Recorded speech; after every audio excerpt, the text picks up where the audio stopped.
ಶಕುನಿ, ಸೌಬಲ ಅಂದು ನಿನ್ನ ಜನ್ಮದಾತ ಸಹಜಾತರೊಡನೆ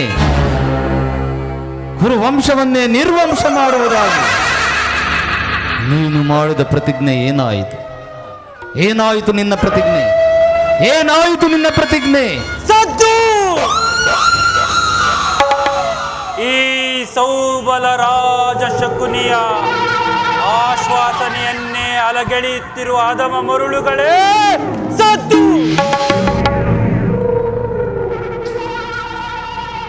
ಏನಿ ಕುಕ್ಷಿ ಬಗೆವ ಕುಹಕ ಕಂಠದ ಕರ್ಕಶ ಕೇಕೆ,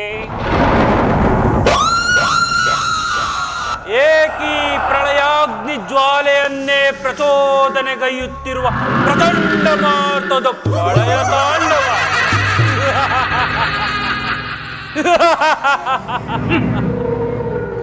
ಅಖಂಡ ಭರತ ಖಂಡಕ್ಕೆ ಕುಹಕ ಕುಕ್ಷಿಕತೆಯ ಪ್ರವೀಣ, ಮಾತ್ಸರ್ಯದ ಮಹಾ ನಿಪುಣ ಈ ಸೌಬಲ ರಾಜ ಶಕುನಿಯೊಡನೆ ನಿಮ್ಮಗಳ ಸರಸ ಸಲ್ಲಾಪ.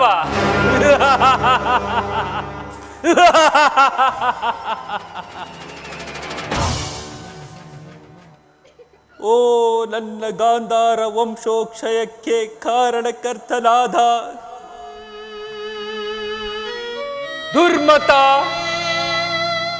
ದುರ್ಜಾತ, ದುರ್ಯೋಧನನೇ ಕೇಳು. ಅಂದು ನನ್ನ 99 ಮಂದಿ ಸಹೋದರರನ್ನು, ನನ್ನನ್ನು, ನನ್ನ ಜನ್ಮದಾತನನ್ನು ನಿನ್ನ ಕತ್ತಲೆ ಕಾರಾಗೃಹದಲ್ಲಿ ಬಂಧಿಸಿ ನೀನು ನೀಡುತ್ತಿದ್ದ ಚಿತ್ರ ವಿಚಿತ್ರ ಕಠೋರ ಹಿಂಸೆಗಳನ್ನು ನೆನೆಸಿಕೊಂಡರೆ ಅಬ್ಬಾ, ನನ್ನ ಗುಂಡಿಗೆಯೂ ಸಿಡಿಯುತ್ತಿದೆ. ಕೈ ಕಾಲುಗಳು ಕಂಪಿಸುತ್ತಿದೆ. ಸಹಸ್ರಾರು ಶೂಲಗಳು ಒಮ್ಮೆಯೇ ನನ್ನೆದೆಗೆ ನಾಟಿಸುತ್ತಾಗುತ್ತದೆ. ನರನಾಡಿಯಲ್ಲಿ ರಕ್ತವೂ ಕುದಿಯುತ್ತಿದೆ.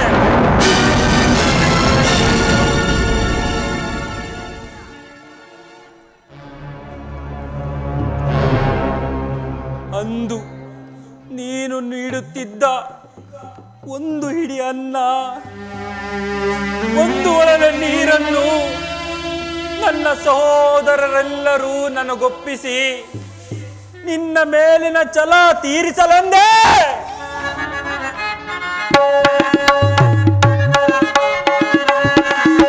ಶಪಥವನ್ನು ಕೈಗೊಳ್ಳುವೆನೋ. ಕುರುವಂಶವನ್ನೇ ನಿರ್ಮೂಲಗೊಳಿಸಲು, ಕುರುವಂಶವನ್ನೇ ನಿರ್ಮೂಲಗೊಳಿಸಲು ಶಪಥವನ್ನು ಕೈಗೊಳ್ಳುವೆನೋ.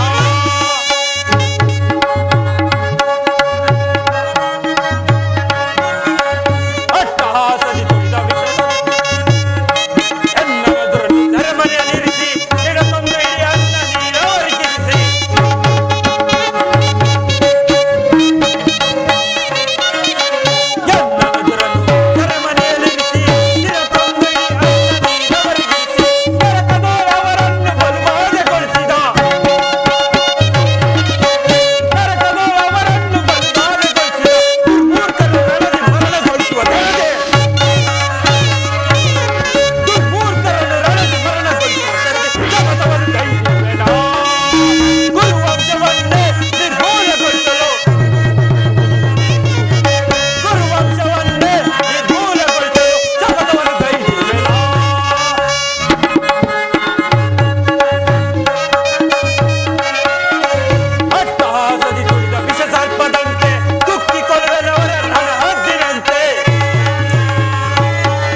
ಅಂದು ನೀನು ನೀಡುತ್ತಿದ್ದ ಒಂದು ಹಿಡಿ ಅನ್ನ, ಒಂದು ಹೊಳೆದ ನೀರನ್ನು ತನ್ನ ಸಹೋದರರೆಲ್ಲರೂ ನನಗೊಪ್ಪಿಸಿ ಒಬ್ಬೊಬ್ಬರಾಗಿಯೇ ಹತರಾದರು. ಸುಯೋಧನ, ಹತರಾದರು.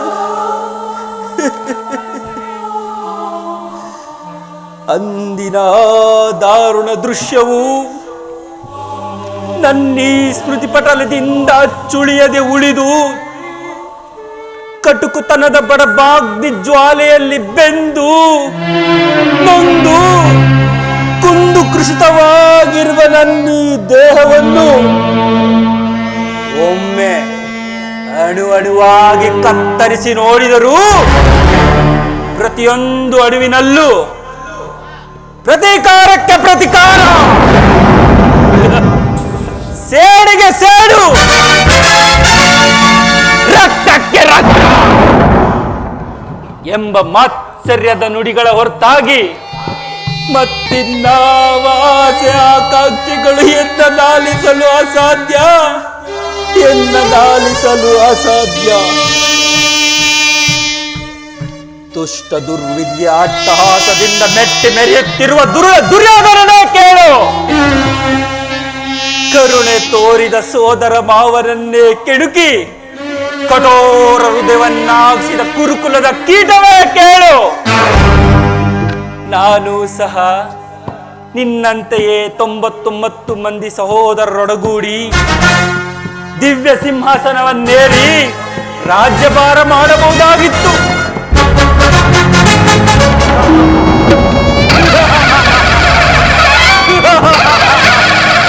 ಇದೇ ನನ್ನ ಸಿಂಹಾಸನ, ಇದೇ ನನ್ನ ಸಾಮ್ರಾಜ್ಯ, ಇವರೇ ನನ್ನ ಸಾಮಂತ ರಾಜರು.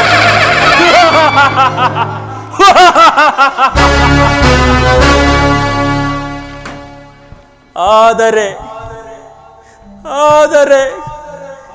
ನನ್ನೀ ಆಸೆ ಆಕಾಂಕ್ಷೆಗಳೆಲ್ಲವೂ ಗಾಳಿ ಗೋಪುರವಾಯಿತು ಸುಯೋಧನ, ಗಾಳಿ ಗೋಪುರವಾಯಿತು.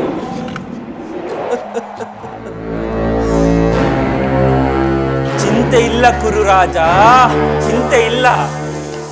ಗತಸ್ಮರಣೆಯಿಂದ ಭವಿಷ್ಯವೂ ಆಲಸ್ಯವಾಗುವುದು. ಅಂತೆಯೇ ನಾನು ನಿನ್ನೊಡನೆ ಸೇರಿ ಮುಳ್ಳನ್ನು ಮುಳ್ಳಿನಿಂದಲೇ ತೆಗೆಯಬೇಕು, ವಜ್ರವನ್ನು ವಜ್ರದಿಂದಲೇ ಛೇದಿಸಬೇಕು. ನಿನ್ನಂತಹ ಮೋಸಗಾರನನ್ನು ಮೋಸದಿಂದಲೇ ನಾಶಪಡಿಸಬೇಕು ಎಂಬ ಹಿರಿಯರ ಆರ್ಯೋಕ್ತಿಯನ್ನು ಅನುಸರಿಸಿ ಅಡಿಗಡಿಗೂ ಅಡ್ಡಗಟ್ಟಿ ಅಡ್ಡ ದಾರಿಯನ್ನೇ ಇಡಿಸಿದನು. ಇನ್ನು ಮುಂದೆ ಸಮಯ ಸಂಜೀವಿನಿ ಎಂಬ ಅನ್ವರ್ಥ ನಾಮವನ್ನು ಸಂಪಾದಿಸಿ ನಿನ್ನ 99 ಮಂದಿ ಕುರು ಸಹೋದರರು ನಿರ್ಮಾಣ ಮಾಡದಿ ಕಣ್ಣಾರೆ ಕಾಣದೆ ಹೊರತು ಕಪಟ ದ್ಯೂತ ವಿದ್ಯಾ ವಿಶಾರದ ಈ ಶಕುನಿಗೆ ಎಲ್ಲಿಯದು ಶಾಂತಿ, ಅದೆಲ್ಲಿಯದು ವಿಶ್ರಾಂತಿ. ಅಣ್ಣ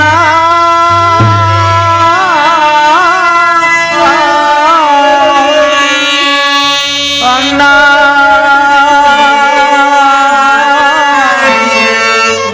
ಅಣ್ಣ ಅಣ್ಣ ಅಣ್ಣ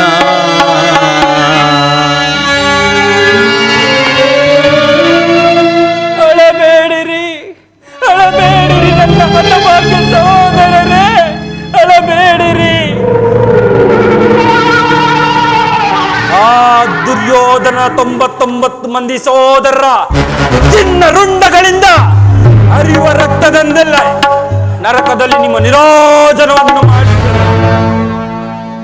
ಚಲದಂಕಮಲ್ಲ, ನರಕದ ಅತಿ ಭಯಂಕರ ಹಿಂಸೆಗಿಂತಲೂ ಈ ಶಕುನಿಯಿಂದ ಕುರುಕ್ಷೇತ್ರದಲ್ಲಿ ನಿನಗಾಗುವ ಹಿಂಸೆಯು ಅತಿ ಭಯಾನಕವೆನಿಸಿದೆ. ಚಲದಂಕಮಲ್ಲ, ತಾಯಿಯ ಕಣ್ಣೀರಿನಿಂದ ತೋಯ್ದು ಗುರು ಹಿರಿಯರ ರಕ್ತದಿಂದ ಕಳಂಕಿತನಾಗಿ ಪುತ್ರ ಶೋಕದಿಂದ ದಹಿಸುತ್ತಾ ನಿನಗಾಗಿ ಒಂದೇ ಒಂದು ನಿಟ್ಟಿಸಿರು ಬಿಡುವವರಿಲ್ಲದೆ ನೇರದ ನರಕದ ಮಾರ್ಗವನ್ನೇ ಹಿಡಿಸುವೆನು.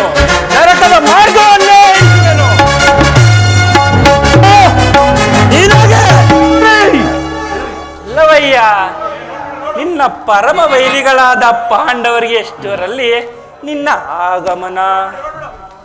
ಮಾವ, ನಾನು ಮಾಡಿದ ಕಾರ್ಯವು ಯುಕ್ತವೇ? ಚಿಂತೆ ಏಕೆ ಕುರುರಾಜ? ಜಯದ್ರಥ, ಕೃತವರ್ಮಾದಿಗಳು ಸೈನ್ಯ ಸಮೇತರಾಗಿ ನಿನ್ನ ಸಹಾಯಕ್ಕೆ ಹೊರಟರೆಂದು ದೂತನಾಗಲೇ ಸಮಾಚಾರವನ್ನು ತಂದಿರುವನಲ್ಲವೇ? ಹಾಗೆ ನಾನು ಚಿಂತಿಸುತ್ತಿಲ್ಲ ಮಾವ.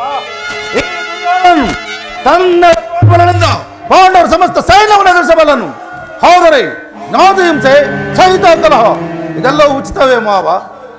ನಾನು ಅಂದು ದ್ವಾರಿಗೆ ಹೊರಟಾಗ ಕೃಷ್ಣನು ಯುದ್ಧವು ಅಧರ್ಮವೆಂದು ಎಷ್ಟೋ ವಿಧವಾಗಿ ಹೇಳಿದನು. ನಾನು ಸ್ವಾಭಿಮಾನದಿಂದ ಅದನ್ನು ನಿರಾಕರಿಸಿದನು. ಕೃಷ್ಣನು ಕ್ಷತ್ರಿಯ ಜಾತಿಯ ಪರಮ ವೈರಿ. ಅವನ ಮಾತುಗಳು ಪರಿಗ್ರಹವಲ್ಲ ಬಿಡು ಸುಯೋಧನ.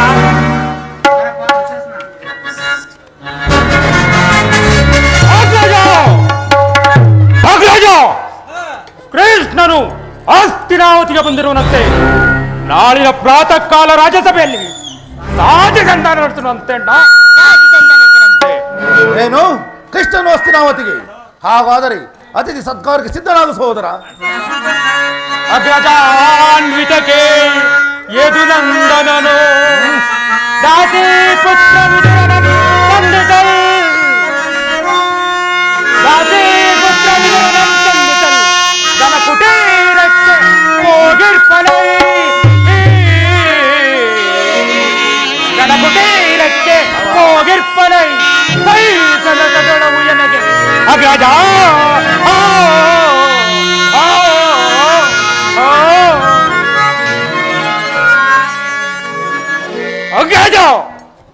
ಆ ದರಿದ್ರ ಗೋಪಾಲನು ನಮ್ಮ ಅತಿಥಿ ಸತ್ಕಾರವನ್ನು ನಿರೀಕ್ಷಿಸುವಂತೆ ಕಾಣುತ್ತಿಲ್ಲ.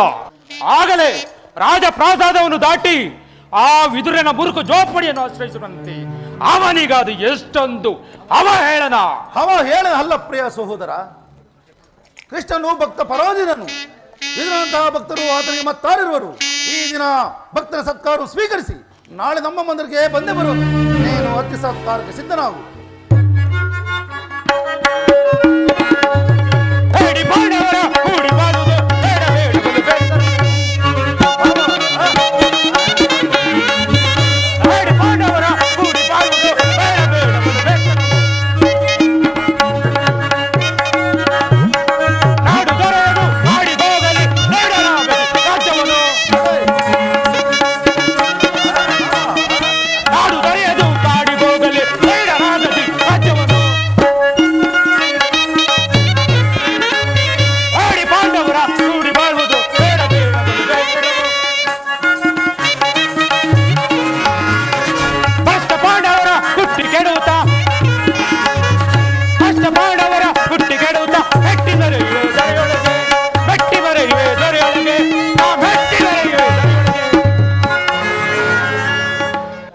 ದರ್ಪಿತ ಗೋಪಾಲನಿಗೆ ಸತ್ಕಾರವಂತೆ ಸತ್ಕಾರ.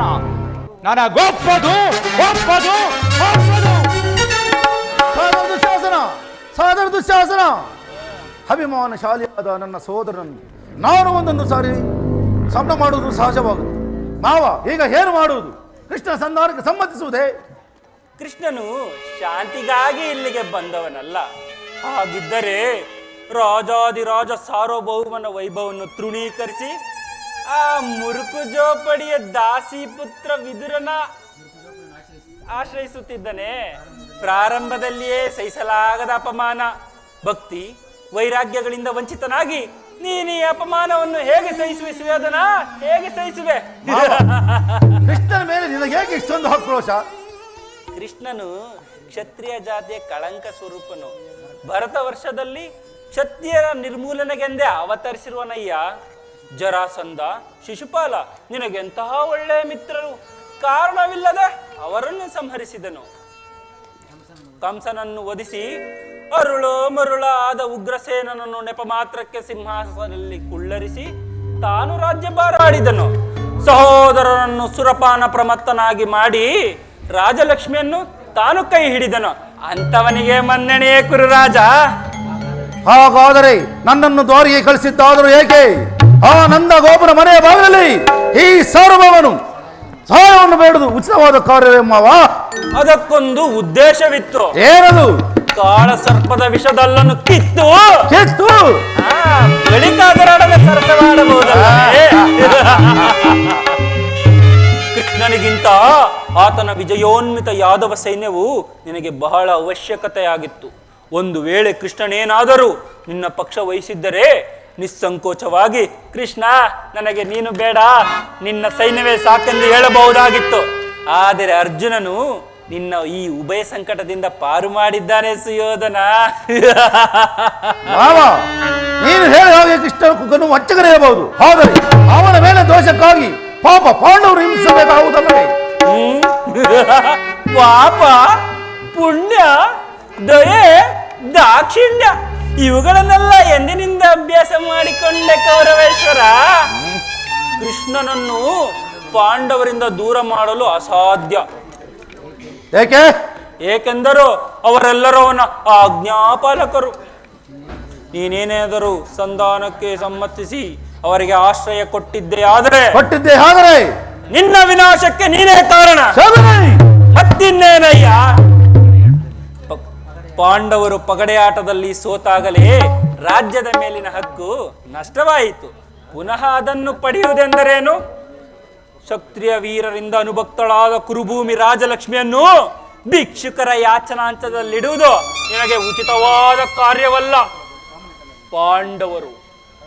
ಪಾಂಡವರು ರಾಜ್ಯವನ್ನು ಬಯಸುವುದಾದರೆ ರಣಕ್ಷೇತ್ರದಲ್ಲಿ ವಿಜಯಲಕ್ಷ್ಮಿಯ ಕೈ ಹಿಡಿಯಲಿ. ಅದನ್ನು ಬಿಟ್ಟು ಮೇಲಿಂದ ಮೇಲೆ ಈ ದೈನ್ಯ ವೃತ್ತಿಯಕ್ಕೆ ದೇಹಿ ದೇಹಿ ಎಂದು ಬಲೆ ರಾಜ ಸರಿಯಾಗಿ ಹೇಳಿದೆ. ಆ ಪಾಂಡವರಿಗೆ ಒಂದು ಗೋಪಾಲದಲ್ಲಿ ಒಂದು ಸೂಜಿಯ ಮನೆಯಷ್ಟು ಸ್ಥಳವನ್ನು ಕೊಡಲಾಗದು. ಅವರೇನಾದರೂ ಬೇಕೋ ಎಂದರೆ ಯುದ್ಧ ಮಾಡಿ ಅವರನ್ನು ಪಡೆಯಲಿ. ಅಷ್ಟು ಮಾತ್ರವಲ್ಲ ಸುಯೋಧನ, ಬಾರಿ ಬಾರಿಗೂ ಸಂಧ್ಯ ನೆಪದಿಂದ ಪ್ರತಿಷ್ಠೆಯನ್ನು ತೋರುತ್ತಿರುವ ಆ ಕೃಷ್ಣನಿಗೂ ತಕ್ಕ ಪ್ರಾಯಶ್ಚಿತ ಆಗಲೇಬೇಕು. ಆದರೆ ಆ ವಿಷಯದಲ್ಲಿ ನನ್ನೊಂದು ಸಣ್ಣ ಸಲಹೆ ಇರುವುದು. ಏನು ಮಾವ ನಿನ್ನ ಸಲಹೆ?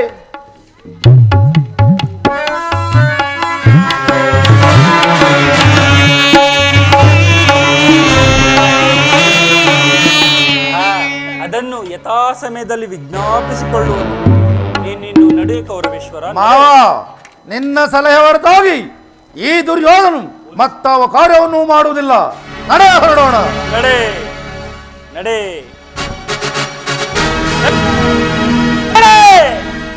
ನಿನ್ನೊಡನಾಡಿಯಾಗಿ ನಿನ್ನ ಕುಲದ ಬೇರನ್ನೇ ಕಿತ್ತ ಸೇಲು ಸಿದ್ಧನಾಗಿರುವ ಈ ಶಕುನಿ ನಿನ್ನನ್ನು ಬಿಟ್ಟು ಎಲ್ಲಿಗೆ ತಾನೇ ಹೋದಾನು? ನಡೆ.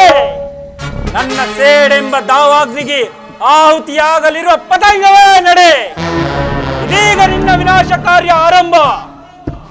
ಎಲ್ಲವೋ ಮೂಢ, ಶಕುನಿ ಎಂಬ ಮೂರಕ್ಷರದ ಪದದ ಅರ್ಥವನ್ನೇನಾದರೂ ಬಲ್ಲೆಯ ಮರುಳೇ? ಶಾ ಎಂದರೆ ಶಕ್ತಿ ಪ್ರಧಾನ, ಕು ಎಂದರೆ ಗುರು ಸಂಜಾತರನ್ನು, ನೀ ಎಂದರೆ ನಿರ್ನಾಮ ಮಾಡುವವನೇ ಈ ಮೂರಕ್ಷರದ ಶಕುನಿ. ಎಲ್ಲವೋ ಕುನ್ನಿ, ನಾನೆಂದಿಗೆ ನಿಮ್ಮಪ್ಪನ ಮಲೆಗೆ ಕಾಲಿಟ್ಟ ಅದು ಮಾರಿಯೊಕ್ಕ ಬೀಡಾಯಿತು, ಕಾಗೆ ಒಕ್ಕ ಗೂಡಾಯಿತು. ಅಧಿಕಾರವಿದೆ ಎಂದು ಕೊಬ್ಬಿನಿಂದ ಮೆರೆಯುವೇನೋ ಮೂಡ. ಇನ್ನೆಷ್ಟು ದಿನ ಇರುವುದೋ ಈ ನಿನ್ನ ಅಧಿಕಾರ? ಅಧಿಕಾರ ಅಧಿಕಾರ ಅಧಿಕಾರ ಬಲದಿಂದ ಕೊಬ್ಬಿ ಮೆರೆಯುವ ಬಲಿಯ ಕೊಟ್ಟು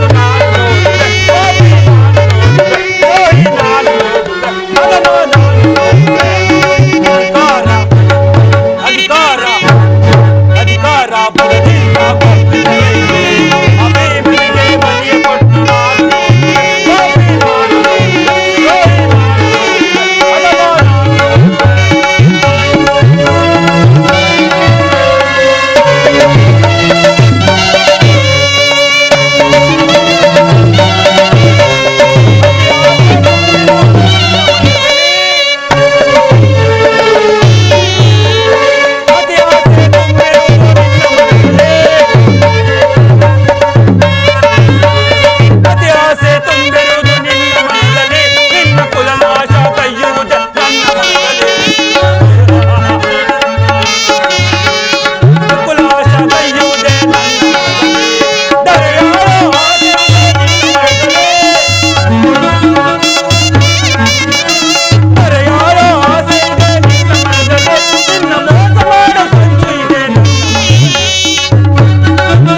ನಿನ್ನ ಕುರುವಂಶ ನಿರ್ವಂಶ.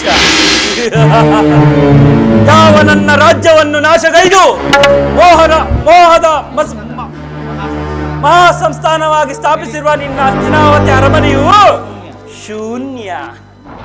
ಹಸ್ತಿನಾವತಿ ಅರಮನೆಯ ಮಹಾದ್ವಾರದಿಂದ ಕುರುಕ್ಷೇತ್ರದ ರಣರಂಗದವರೆಗೂ ರಕ್ತದ ಸಾಗರವನ್ನೇರ್ಪಡಿಸಿ ಹಸ್ತಿನಾವತಿಯ ಮಣಿಮುಕುಟ ರತ್ನ ಸಿಂಹಾಸನವನ್ನು ರಕ್ತದ ಕೋಡಿಯಲ್ಲಿ ಮುಳುಗಿಸಿ ನಿನ್ನ 99 ಮಂದಿ ಕುರು ಸಹೋದರರ ರಕ್ತದೋಕುಳಿ ಆಟವಾಡುವ ಬಯಕೆ ಹೋಗ್ತಾ ನನ್ನ ರಕ್ತಾಕ್ಷ ಉರಿಗಣ್ಣ ತಾಪ ಆರಿಸಿ ಸಾಮ್ರಾಟ್ ಪದವಿ ಪಟ್ಟದ ಮುಕುಟವನ್ನೊತ್ತು ಚಳದಂಕಮಲ್ಲನೆಂದು ಮೆರೆಯುತ್ತಿರುವ ನಿನ್ನ ಮಸ್ತಕವು ರಕ್ತದ ಮುಡುವಿನಲ್ಲಿ ಬಿದ್ದು ಹೊರಳಾಡುವುದನ್ನು ನಾನೆಂದಿಗೆ ಕಾಣುವೆನೋ ಅಂದೇ ನನಗೆ ಆನಂದ, ಅಂದೇ ನನಗೆ ಮಹದಾನಂದ.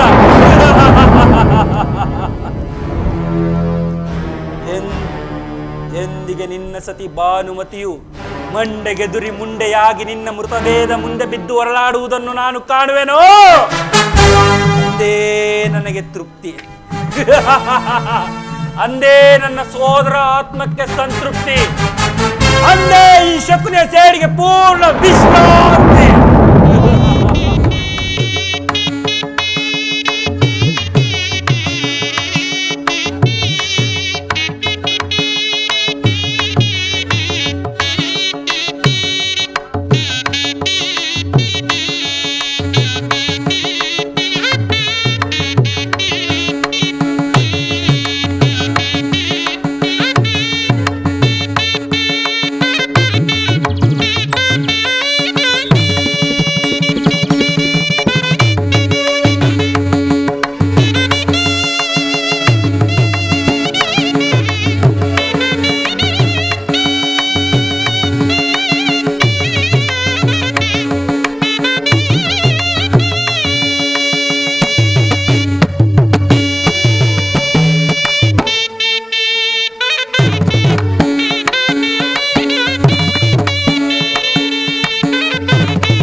ಪರಮಾತ್ಮ,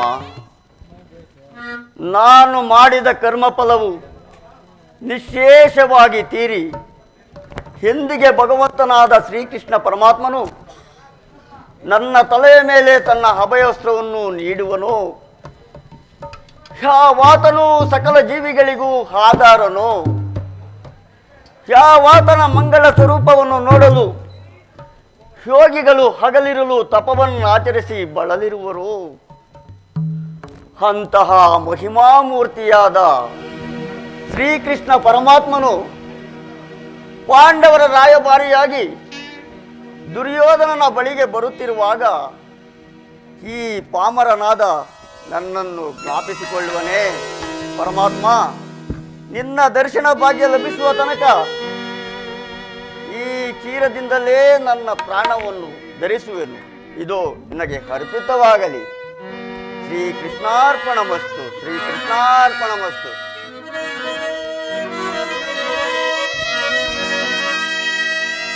ರುಕ್ಮಿಣೀ ಲೋಲಾ ಭಕ್ತ ಪಾಂಡವ ಪಾದ ಪೂಜಿತವೇ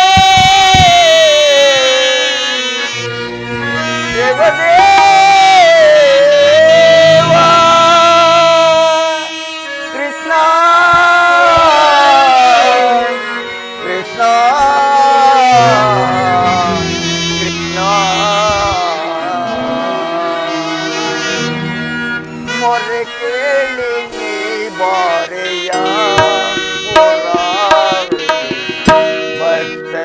ಮೊರೆಯಾಲೆ ಗೌರಿ ಮೊರೆ ಕೇಳಿ ಬಾರಯ್ಯ. ಭಕ್ತನ ಮೊರೆಯಾಲೆ ಗೌರಿ ಮೊರೆ ಕೇಳಿ ಬಾರಯ್ಯ. ರುಕ್ಮಿಣಿ ಲೋಲ ವಾರಿದ ಮಾಲ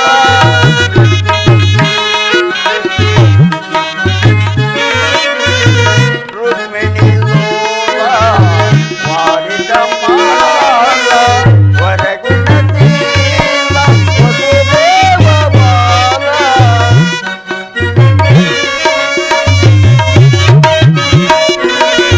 ವರಗುಣ ಶೀಲ ವಸುದೇವ ಬಾಲ.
ಧನ್ಯನಾದೆ ತಂದೆ, ಧನ್ಯನಾದೆ.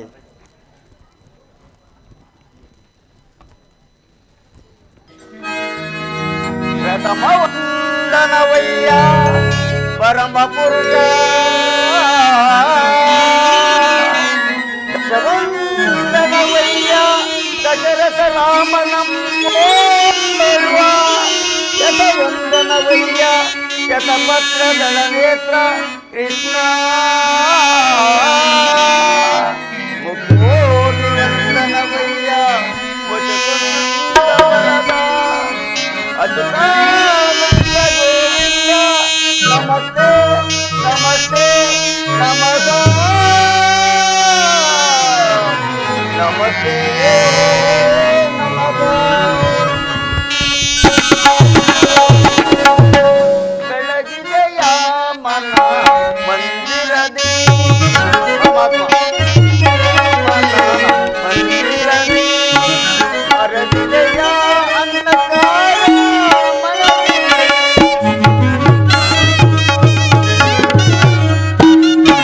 ಅರದಿದೆಯ ಅಂಧಕಾರ ಮನದಿ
ಪರಮಾತ್ಮ, ಹಿಂದಿಗೆ ಈ ದೀನನ ಮೇಲೆ ದಯ ತೋರಿ ದರ್ಶನವಿತ್ತೆಯಾ ತಂದೆ. ನಿನ್ನ ದರ್ಶನ ಭಾಗ್ಯದಿಂದ ನನ್ನ ಜನ್ಮವು ಸಾರ್ಥಕವಾಯಿತು ತಂದೆ. ಈ ನಿನ್ನ ಪಾದದ ಧೂಳಿನಿಂದ ನನ್ನ ಕುಟೀರವು ಪಾವನವಾಯಿತು ತಂದೆ, ಪಾವನವಾಯಿತು. ದಾಟವು ಹಾಗಿರಲಿ, ನಾನು ಮಾರ್ಗಾಯಾಸದಿಂದ ಬಹಳವಾಗಿ ಬಳಲಿ ಬಂದಿರುವೆ. ನನಗೆ ಏನಾದರೂ ಆಹಾರವಿದ್ದರೆ ಕೊಡುವಿದುರಾ? ಪರಮಾತ್ಮ, ಸಕಲ ಲೋಕಗಳನ್ನು ನಿಮ್ಮ ಉದರದಲ್ಲಿ ಧರಿಸಿಕೊಂಡು ಸಕಲ ಚರಾಚರ ಪ್ರಪಂಚವನ್ನು ಪರಿಪಾಲಿಸುತ್ತಿರುವ ನಿನಗೆ ನಿನ್ನ ಅಣುಸ್ವರೂಪಿಯಾದ ನಾನು ಏನನ್ನು ತಾನೇ ಕೊಡಬಲ್ಲೆ ದೇವ? ಆದರೆ ನನ್ನನ್ನು ಪರೀಕ್ಷಿಸುತ್ತಿರುವೆಯಾ ತಂದೆ? ವಿದುರ, ನಾನೇನೋ ಕಾರ್ಯಾರ್ಥವಾಗಿ ಆ ದುರ್ಯೋಧನನ ಬಳಿಗೆ ಹೋಗುತ್ತಿರುವಾಗ ನಿನ್ನ ಭಕ್ತಿ ಎಂಬ ಪಾಶವು ನನ್ನನ್ನು ಅಡ್ಡಗಟ್ಟಿ ಇಲ್ಲಿಯವರೆಗೆ ಕರೆತಂದಿತು.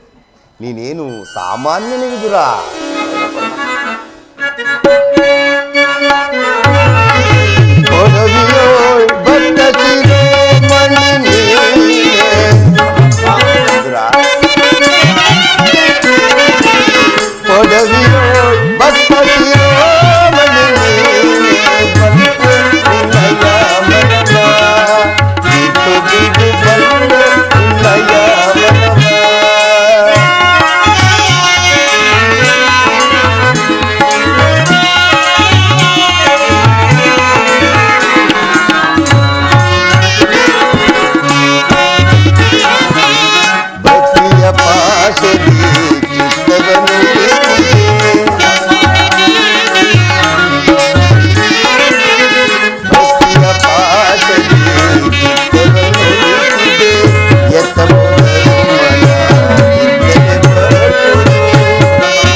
ಅದಿರಲಿ, ನನ್ನನ್ನೇ ಧ್ಯಾನಿಸುತ್ತಾ ಪ್ರಪಂಚದ ಭೋಗ ವಸ್ತುಗಳನ್ನೆಲ್ಲ ತ್ಯಾಗ ಮಾಡಿ ಗೋಮಾತೆಯ ಕ್ಷೀರದಿಂದಲೇ ನಿನ್ನ ಪ್ರಾಣವನ್ನು ಧರಿಸುತ್ತಿರುವ ನೀನು, ನನಗೆ ನಿನ್ನ ಭಕ್ತಿಯು ನನಗೆ ತಿಳಿಯದೆ.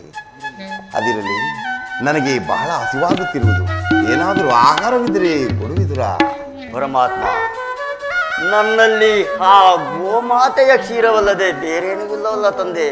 ಏನು, ಗೋಮಾತೆಯ ಕ್ಷೀರವೇ?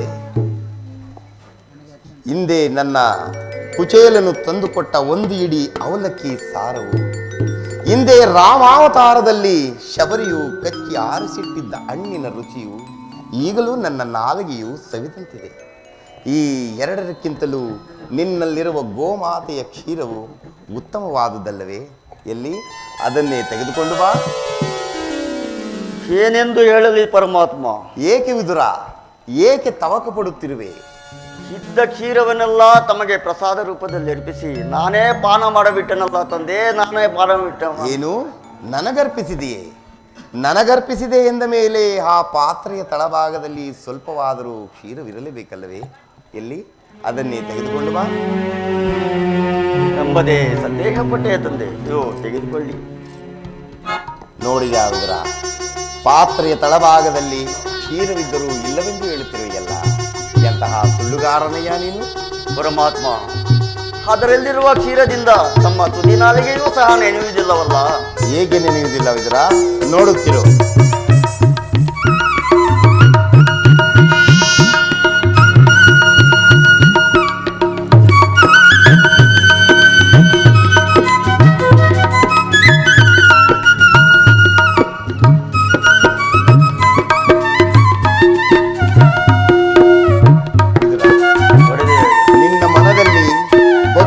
ಕ್ಷೀರ ಸಾಗರವನ್ನೇ ಇಟ್ಟುಕೊಂಡು ಮನೆಯಲ್ಲಿ ಕ್ಷೀರವಿಲ್ಲ ಎಂದು ಹೇಳುತ್ತಿರುವೆಯಲ್ಲ, ಅಲ್ಲಿ ನೋಡು.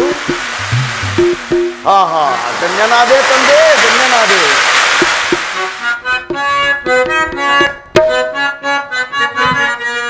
ಭಕ್ತಿಗೆ ನೀನೊಲಿದು ಭಕ್ತರನ್ನು ಕಾಯುವ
ಪರಮಾತ್ಮ ಭಕ್ತರಾದ ಪಾಂಡವರಿಗೆ ದೂತತ್ವವನ್ನು ವಹಿಸಿ ಭಕ್ತ ರಕ್ಷಕ ಎಂಬ ಬಿರುದನ್ನು ಸಾರ್ಥಕಪಡಿಸಿಕೊಂಡೆ.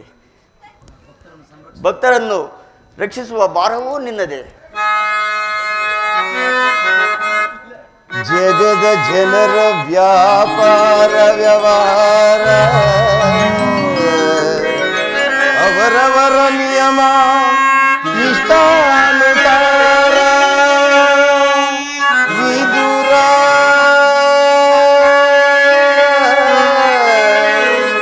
ನಿನ್ನೆ ಗುಣಸಾಗರ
ನನ್ನ ಸೋದರತ್ತೆಯಾದ ಕುಂತಿದಿಯೊಡನೆ ಕೆಲವು ರಹಸ್ಯವಾದ ಮಾತುಗಳನ್ನು ಆಡಿಕೊಂಡು ಆ ದುರ್ಯೋಧನನ ಆಸ್ಥಾನಕ್ಕೆ ಬರುವೆನು.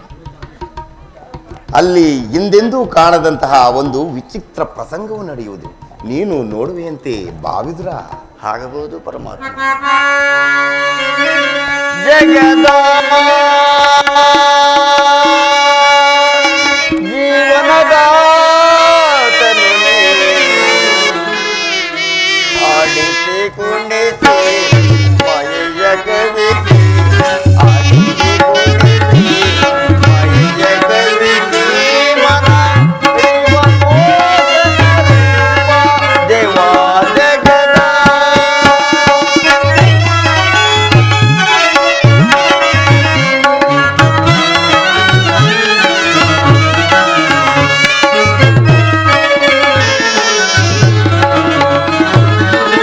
ನಿಗಮದ ಚರಣೆ ನಿರ್ಮಲಾತ್ಮಕ ನಿನ್ನ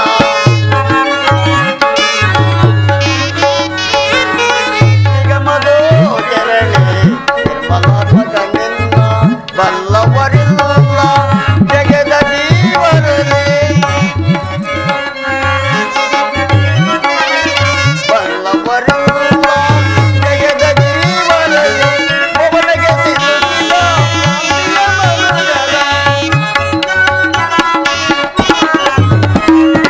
ಪವನಿಗೆ ಸಿಗುತ್ತಿಲ್ಲ ಪವರೋಗ ವೈದ್ಯ ಈ ಪರಿಪಾಲಿಪ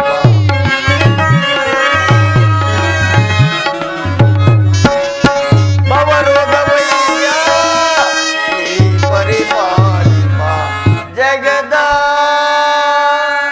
ಜೀವನದ ಕರುಣೆ ಆಡಿಸಿಕೊಂಡಿದ್ದ